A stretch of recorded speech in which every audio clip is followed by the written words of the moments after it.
Watches are supposed to be fun, and nowhere is that ethos more apparent than in the microbrand space. See, having centuries of heritage is great, but can be a little bit of a double-edged sword for brands. Without that burden, microbrands can innovate quicker, be more playful with their designs, and just try stuff without the risk of alienating longtime fans.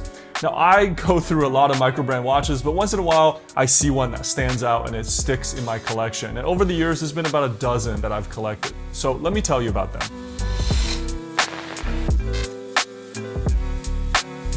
First on the list is the Jack Mason Strato timer. Ever since Peter Cho, the chief designer, took over this company, we saw a shift of this brand from fashion watches to things that enthusiasts actually care about. The Strato timer, a dive-style GMT, comes in many colorways, but this one is special to me. This is the first collab I did back in my Watch Crunch days, featuring a green and black color scheme. The Strato timer takes a lot of cues from the GMT master, but good microbrands don't just copy. They have elements that distinguish themselves as well. The 40mm case has a cushion shape that wears well with short lugs. It features a more vintagey box sapphire crystal, and the dial is a deep gray sunburst color. The watch employs the Miyota 9075 GMT movement, and it ships on a very sturdy 7-link bracelet with a great micro adjust. With 200 meters of water resistance, it scratches the GMT master itch without feeling like a direct copy. After Jack Mason, I partnered with Notice the year after to launch the Flyboy. This is a spin-off of the Sector Pilot model they have, kind of a dressed-up pilot's watch. There's a lot going on with this dial. It's got applied numerals, a stepped section with a texture pattern in the center. We also added a green brushed ceramic count-up bezel and a yellow tip second hand. Notice really wanted to keep the price down between $500 to $600, so the choice was made to use an NH36 day-date movement from Seiko. But they worked their manufacturing magic and was able to achieve the case thickness of under 12 millimeters. That's crazy with the Seiko movement. Paired with a 5-link bracelet with a quick adjusting clasp, I think we built a hell of a watch for the price. Next is something absolutely wild out of the shores of Norway. Stum Watches just sent me this model to look at, and it's kind of nuts. This is their Stum Mayan model. I'm probably butchering that, but it's said to resemble lava flows from the volcanic coastline. And to me, the dial looks more like something out of Lord of the Rings. Everyone who's seen me wear this watch in the sunlight has done a double take. This red dial was a collab with Fratello a couple years ago, and they just brought it back for a week only in titanium form on a rubber strap. The rubber completely transforms the watch, makes it much more sporty, but the watch is still finished ridiculously well. It runs a Swiss LJP G101 movement, and this is probably the most striking dial I've ever reviewed on this channel. I'm probably gonna have to pick one up for myself. Baltic has released a lot of models in recent years, but my all-time favorite is still the MR01.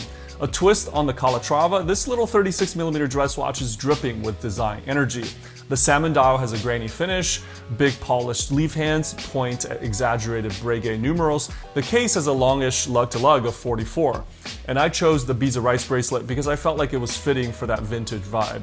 Perhaps the biggest flack this watch got was its movement. It is a Chinese Hangzhou caliber that is accused to be a little bit noisy. But I figure, look, for about 600 bucks, I wasn't expecting Patek quality, plus it has a micro rotor and it's finished really well. So I think this would make a great first dress watch for the young collector. Vertex is a name that harkens back to the Dirty Dozen days of World War II, and this brand is revived in recent years to make premium military-inspired Swiss watches designed in the UK. This is a watch you really have to hold in the hand to appreciate. It doesn't just feel sturdy as hell, it's finished as good as any of the top-tier Swiss brands. This MP45 mono-pusher chronograph utilizes a Solida caliber based on Valjoux architecture, so it's a thick boy at 40mm by 15. But by using clever case design and a short lug-to-lug of 48, it wears really well. The dial is clean with Lumicast blocks for markers and a subtle sunburst finish. Now, one subtle way that I find you can tell good finishing is look closely at the watch's hands. The polishing on the syringe, hour, and minute hands are just clean, and the elongated painted second hand is thin and sharp. It's not a cheap watch at over 4,000. We're really getting up to like Omega territory, but it's a great tank of a military watch that recalls scenes of Normandy or Dunkirk. When I think of a design-first microbrand, Brew tops that list. Inspired by old Italian espresso machines, these little chronographs are dripping with retro chic style. This 37mm beauty is the supermetric model. It utilizes a mecha quartz movement to achieve a sweeping chrono hand. The stylized dial uses a contrast of desaturated blue and yellow colors. There are other colorways, of course, but these attractive rectangular oval subdials with square hour markers is so pleasing to my eye. The start and stop pusher is also gold to match the dial. It's little details like this I love. The TV dial case is reminiscent of like the 70s, and the integrated bracelet has a strong taper to match that style. I find 37 to be perfect for an integrated bracelet format since they tend to wear bigger. You don't have to be a coffee fanatic to appreciate Brew. No wonder they sell them by the boatload. Now let's cover some square watches. First is the Eco Neutra Rivenera. That's a mouthful, but if the Cartier tank, it's a graceful ballerina, the Rivenera is the Black Swan. With a bead-blasted grade 5 titanium case, a gothic dial with Breguet hands, this watch is dark and moody. Everything is angular, no rounded corners here. The watch is really well finished with sharply cut and polished bevels and an impossibly slender 7.5mm thick case. A round display window on the back shows off the hand-wound Swiss ETA 7001 movement. Now, I love it when microbrands go rogue, and this model looks nothing like the stuff in the Eco Neutra catalog. It's not made for the masses. This watch is for like the brooding artists amongst us. Probably my most controversial review, the Grand Tono Jump Hour was a collab between Mayan Watches and Nico Leonard. And I guess the internet is pretty divided on Nico. I don't really watch a lot of watch content, so I walked into this landmine blind. But if you remove the Nico factor, this is just a cool little watch. And if you can't tell, I appreciate it when brands do something different. A jump hour is usually restricted to the highest echelon of watchmaking, so to see it for $1,000 was cool.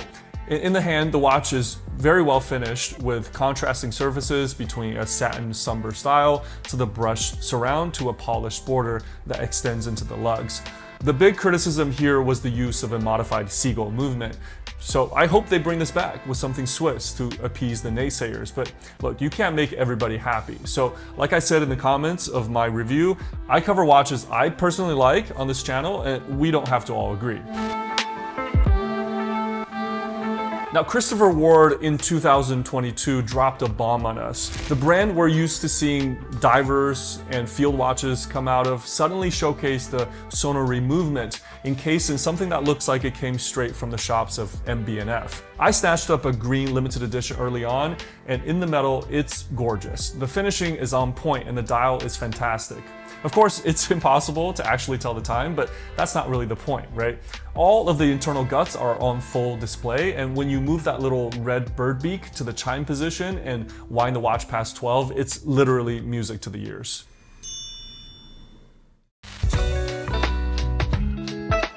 When I first saw the Brever Grand Tour in an ad, I was curious right away. This Swiss microbrand is inspired by cycle racing, and this model has a color combination that I've never seen before. It's got this shimmery silver dial with pink accents in the way of the chrono hand and pill-shaped recessed hour markers. Super fun and attractive. The black PVD case has really interesting proportions. It's 38 wide, 14.5 thick because of a Valjoux-based movement, and lug width of 18, with a lug-to-lug of 46. So it wears like a little hockey puck on the wrist.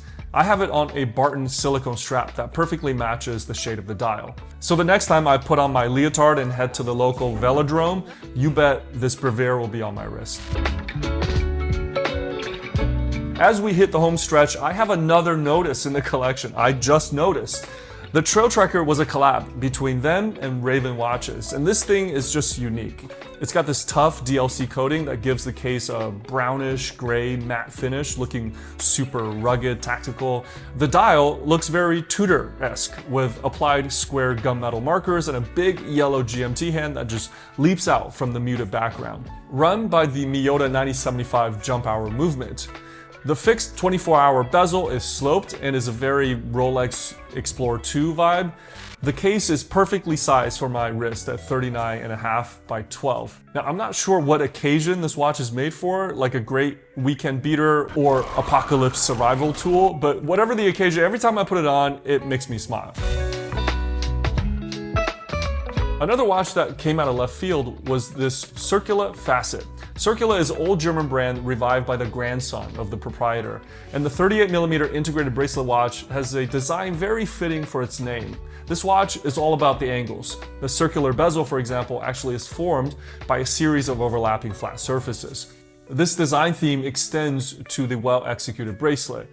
And all of these angles give the watch a lot of character. It's not quite as brutalist as like a Royal Oak, but it's in that vein. The dial is the main attraction, with a cobblestone finish that's extremely detailed with a nice sunburst to it. And it runs a LJP G100 movement with 68 hours of power. The Facet is a great daily wear on the wrist. It doesn't attract a lot of attention, but when you examine it close up, it's pure eye candy.